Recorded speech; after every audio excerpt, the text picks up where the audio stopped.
तो प्रधानमंत्री भागा भागा वापस गया महाराजा हरि सिंह के पास और कहा कि सरदार पटेल ने तो ना कह दिया, सेना तो नहीं आएगी। जब तक हम भारत में विलय के दस्तावेजों पे हस्ताक्षर नहीं करते, भारत के साथ विलय के संधि पत्र पर हम हस्ताक्षर नहीं करते, तब तक भारत की सेना नहीं आएगी और हम तो अब मारे जाएंगे।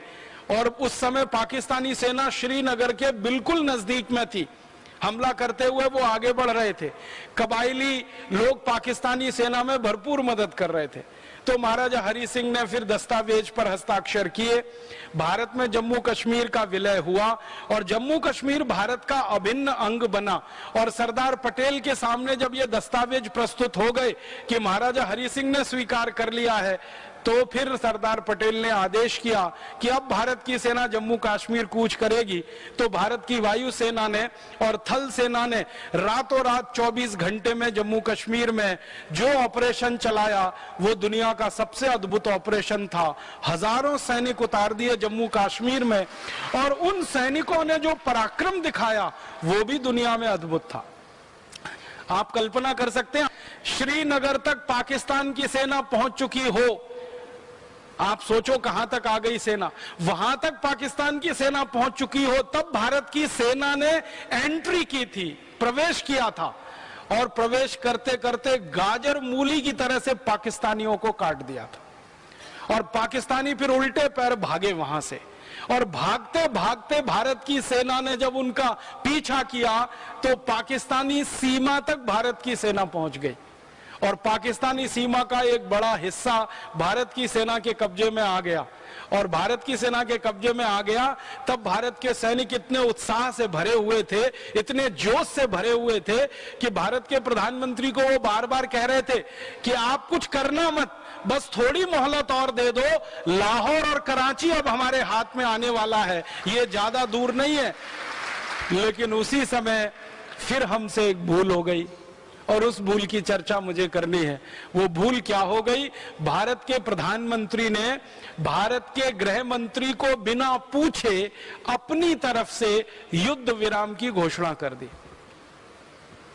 युद्ध विराम का नियम है कि जब युद्ध विराम की घोषणा की जाती है तो कैबिनेट की मीटिंग बुलानी पड़ती है और उस मीटिंग में बात रखनी पड़ती है और पूरी कैबिनेट उस पर सही माने और मंत्रिमंडल का सबका हाँ हो जाए, तब प्रधानमंत्री उसकी घोषणा कर सकता है। लेकिन प्रधानमंत्री महोदय ने ना तो कैबिनेट की मीटिंग बुलाई, ना उनकी सहमति ली, उन्होंने अपने मन से घोषणा कर दी। और वो घोषणा भी उन्होंने ऐसे नहीं कि लोगों के सामने, रेडियो पे जाके कर दी। दिल्ली का ऑल इंडिया रेडियो स्टेशन है, वहां गए और जाकर घोषणा कर दी और अपनी तरफ से दुनिया भर को यह कह दिया कि हम संयुक्त राष्ट्र संघ की मध्यस्थता में इस जम्मू कश्मीर के मामले को हल करेंगे। माने संयुक्त राष्ट्र महासंघ आए और हमारे और पाकिस्तान के बीच में चौधरी बनकर बैठे और इसका फैसला वो ये करे कि जम्मू कश्मीर भारत में रहेगा कि पाकिस्तान में रहेगा।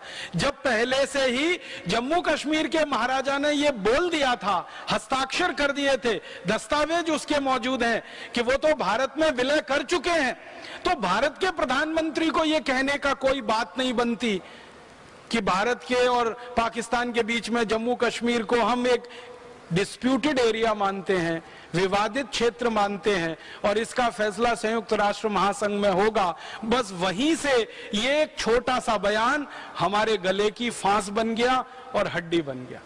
अब पाकिस्तान बार बार इसी को कहता रहता है कि भारत ने तो बोला है जम्मू कश्मीर डिस्प्यूटेड एरिया है, विवादित क्षेत्र है, और भारत ने तो बोला है कि इसका फैसला संयुक्त राष्ट्र महासभा के द्वारा होगा।